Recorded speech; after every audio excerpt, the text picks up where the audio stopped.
What do humans, flies, and worms have in common? More than you might think. In fact, even scientists have been amazed to find that the genes that control early development in fruit flies and humans are essentially identical.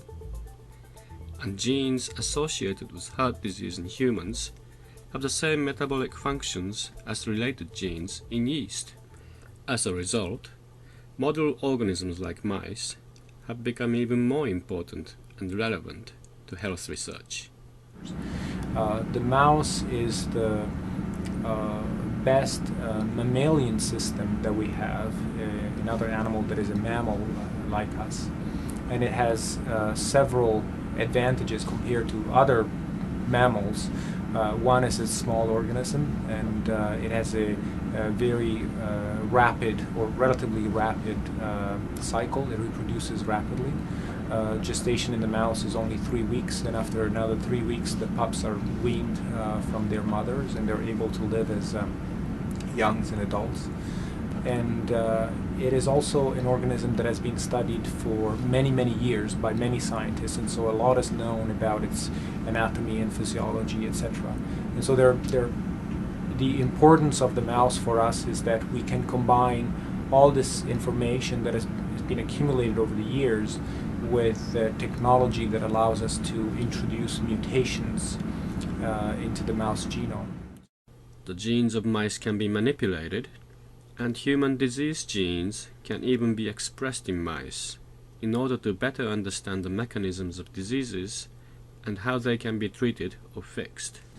We study the effect of mutations that are found in patients, mutations that are known to cause neurologic disease in humans, and we want to know what the mechanism by which the mutation causes disease.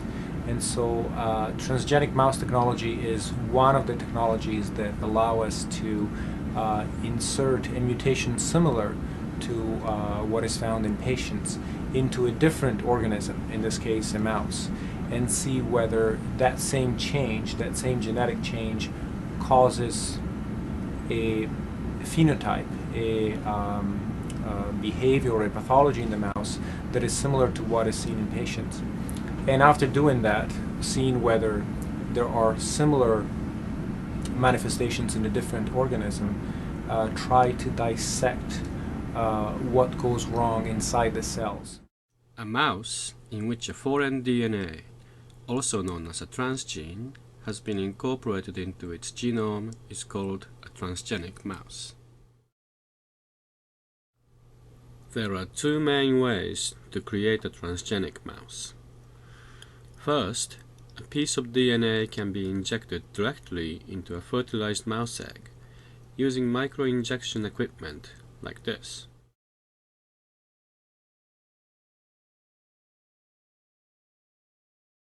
The injected DNA can become incorporated into a random location in the genome. In this method, fertilized eggs are collected before the paternal and maternal nuclei have fused. At this stage in development, each nucleus is called a pronucleus.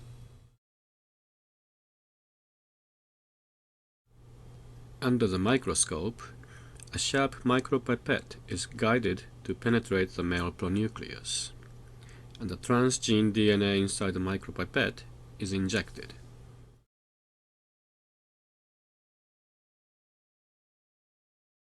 These eggs are then implanted into a foster female mouse, and the pups are born 3 weeks later.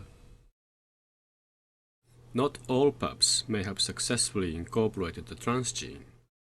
To test which pups have the transgene, a small sample is taken from the tail and analyzed by PCR and gel electrophoresis. In this gel, each lane represents DNA from a different mouse.